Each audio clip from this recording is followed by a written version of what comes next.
आप है life lesson में बसंत गुरु जी के साथ। यदि आपके जीवन में कोई प्रेरणा नहीं है तो फिर आपका जीवन हो सकता है कि रसधार ना हो सकता है कि आपके जीवन में संघर्ष को जीतने की उन्माद ना हो।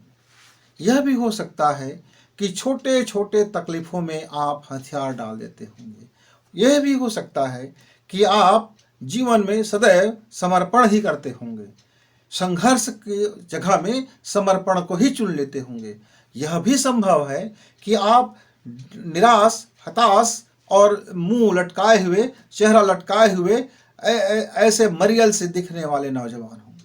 लेकिन यदि आपके लाइफ में कोई प्रेरणा होगा, यदि आप जानते होंगे कि ईश्वर ने आपको किस लिए चुना है, और यदि आपने अपना एम का चुनाव कर लिया होगा, अपनी गोल का चुनाव कर लिया होगा, अपनी विचारधारा का चुनाव कर लिया होगा, अपने जीवन की प्राण का चुनाव कर लिया होगा, अपने जीवन की मकसद को चुनाव कर लिया होगा, अपने लाइफ को टारगेट कर लिया होगा, तो फिर आपके जीवन में कोई ना कोई प्रेरणा होगा। और यदि नहीं है तो प्रेरणा खोज लीजिए। क्यों? क्योंकि जब प्रेरणा होता है वो आपके जीवन में कई गुना उत्साह से भर देता है। वे आप में सीधा प्रभाव तो नहीं डालता। आपने रसायन में पढ़ा होगा कि रसायन केमिकल में कई ऐसे होते हैं जो पहले क्रिया धीरे धीरे करते रहते हैं, लेकिन किसी तीसरे की उपस्थिति हो जाने के बाद उसकी क्रियाशीलता एकदम बढ़ जाती है, बहुत बढ़ जाती है। मैं आपको एक सामाजिक कहानी बताता हूँ। मैं एक जलसे में गया हुआ था। मैं किनारे में बैठा था। मैं कुछ नौजवान मित्र को देख रहा था। 10-12 मित्र रहे होंगे। उनमें से 8-10 मित्र तो गप्पे लड़ाने में लग गए, इधर उधर छोटे, बस कुछ खाया पिया और गप्पे मारने लगे। 2 युवक ऐसे थे जो बढ़ चढ़ कर के कार्यक्रम में भाग ले रहे थे, सबकी सेवा कर रहे थे, सबका ख्याल रख रहे थे, जैसे वो उनके घर का खुद का काम हो। वो इतने अपने आप को व्यस्त रखे थे, इतने काम कर इतने काम कर रहे थे कि देखने वाले थक रहे थे कि इसको तो बहुत थक गया होगा यार, पर उसके चेहरा में बड़ा मुस्कान था, बड़ा गौरव था, बड़ा प्रसन्नता था, बड़ा ऐसा लगता था जैसे उसको बहुत बड़ा कोई गिफ्ट मिल गया है, बड़ा स्माइल था। मैंने उनमें से एक मित्र से पूछा, मित्र जरा ये बताइए, आप इस जलसा में तो बस खाने पीने और इसके लिए आए थे, फिर आप तो बड़ी सेवा कर रहे हैं, आपके बड़े नज़दीकी रिश्तेदार होंगे, आप इतनी सेवा करते हैं, बड़े सेवादार होंगे, लेकिन मुझको जरा थोड़ी सी डाउट हो रहा है, आपकी सेवा के पीछे कोई उत्प्रेरक है, कोई उत्प्रेरक की उपस्थिति है। जब तक वो उत्प्रेरक उपस्थित है आप थकने वाले नहीं हो। जैसे ही वो उत्प्रेरक यहां से चली जाएगी फिर आपका यह जोश थोड़ा कमजोर पड़ेगा। तो उसने बोला नहीं, पूरा ही जोश खत्म हो जाएगा। मैं बहुत थक चुका हूं शरीर से, लेकिन उसकी प्रेरणा के कारण मैं जरा भी नहीं थक रहा हूं। तो मैं बोला कि क्या आप अपनी प्रतियोगी परीक्षाओं के लिए भी आपका प्रेरणा है? बिल्कुल, मैं उसको देख करके ही संकल्प लेता हूं कि मुझको ये परीक्षा में इतना नंबर लाना है, मुझको ये काम को इतना बढ़ चढ़ के करना है, और मैं सदैव उसको अपना प्रेरणा स्रोत मानता। तो क्या उनको पता है? नहीं, उनको बिल्कुल भी पता नहीं है। वो मेरी तरफ से मेरा प्रेरणा स्रोत है। अच्छा। दूसरे मित्र ने कहा मेरा प्रेरणा स्रोत कुछ दूसरा है, कुछ अलग टाइप का है। बोले किस टाइप का है? तो बोले कि मैं शहर जा रहा था और मैं पढ़ाई में ज़रा कमज़ोर था, मैं बहुत सारे कामों में बड़ा आलसी बरतता था, और मैं कोई किसी भी काम को बस ऐसे ही कर देता था, बस काम चलाओ काम करता था। कभी मुझ में ये रोचकता नहीं था, जीवन जीने में मज़ा नहीं था, नीरस था, काम करने थे तो काम करना है बस ये सोच के कर लेता था।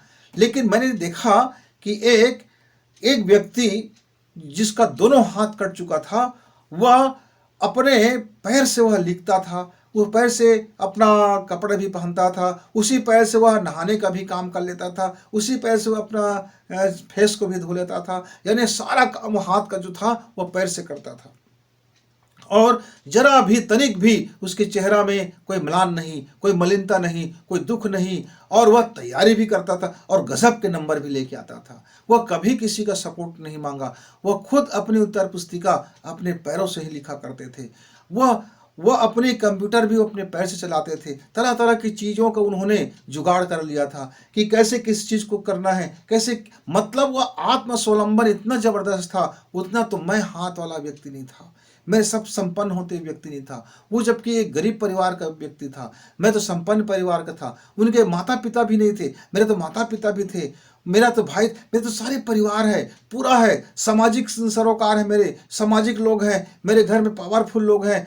पर मेरा जीवन का परिचय तो मैं खुद नहीं जान रहा था, मैं कितना लुंज पुंज जीवन जी रहा था। लेकिन जब मैंने उसको देखा तो मेरे अंदर में जोश आया कि नहीं, मुझको भी ईश्वर ने किसी काम के लिए चुना होगा। क्योंकि जब उसने उत्तर दिया, मैंने उससे पूछा कि आप जरा पीएचडी की तैयारी क्यों कर रहे हो भाई?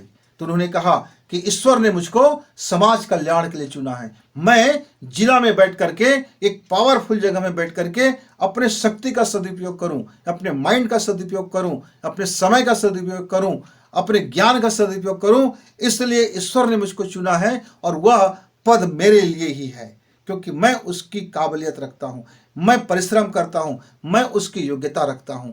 क्यों? क्योंकि ईश्वर ने मुझको चयन किया है। और मुझको कोई जब बेचारा कहता है तो मुझको गाली लगता है कि देखो, मैं आपसे किस मामले में 19 हूं, बता दीजिए। आपके पास सब कुछ है, ईश्वर का दिया सब कुछ है। ईश्वर ने मुझको एग्जाम में भेजा है कि तुम्हारे पास मैं यदि धन दे देता हूं, तुमको बिगड़ने का डर था।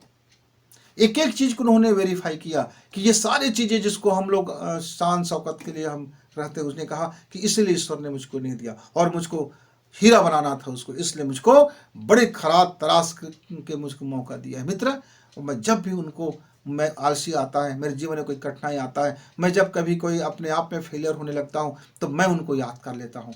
और जब याद करता हूँ तो मेरे जीवन में इतनी हाई जोश आ जाता है, इतनी होश आ जाता है, इतनी अंदर से प्रबल क्षमता आ जाती है, इतनी संकल्प शक्ति बढ़ जाता है कि मैं फिर वो सपना फिर मुझको सोने नहीं देता, मुझको रुकने नहीं देता, मुझको थकने नहीं देता, और मैं फिर आगे बढ़ जाता हूं। मित्रों, तो प्रेरणा यदि आपके जीवन में है तो आप जमीन से आसमान तक छलांग लगा सकते हो, आप पायदान से शिखर तक पहुंच सकते हो। लेकिन आपके जीवन में यदि कोई प्रेरणा नहीं है तो फिर आपकी जिंदगी बस यूं ही चलती रहेगी, यूं ही चलती रहेगी। चलती का नाम गाड़ी की तरह चलती के नाम जिंदगी रहेगा। खाना पीना, सोना जागना, उठना बैठना, धमाल मस्ती करना, और फिर समय की बर्बादी करना, और अब अंत में जब बुढ़ापा आ जाए तो हाय हाय हाय हाय करके रोते रहना और दोष लगाते रहना, और बस हाय हाय की शिकायत लिए फिर जीवन जीना और अंत में चले जाना। मित्रों, यदि अभी आप युवा हो, आपके पास एनर्जी है, आपके पास ऊर्जा है, आप होश से भरो, अपने को जोश से भरो, और देखो तो सही ईश्वर ने आपको किस लिए चुना है, आपके अंदर में कौन सी खूबी है। आप देखें तो सही ईश्वर ने आपको आखिर किस खातिर इस संसार में भेजा है। कोई तो मकसद होगा, उस मकसद की तलाश करो, अपने विजन देखो, अपने थॉट का चुनाव करो, अपने जीवन का चुनाव करो, और कोई प्रेरणा स्रोत मिल जाए तो लपक लो, क्योंकि वह प्रेरणा स्रोत आपके जीवन को हाई वोल्टेज बूस्ट कर देगा, हाई वोल्टेज बूस्ट कर देगा। मित्र, यदि आपका प्रेरणा स्रोत नहीं है तो बिना देरी किए अपनी प्रेरणा की तलाश कीजिए। धन्यवाद, नमस्कार।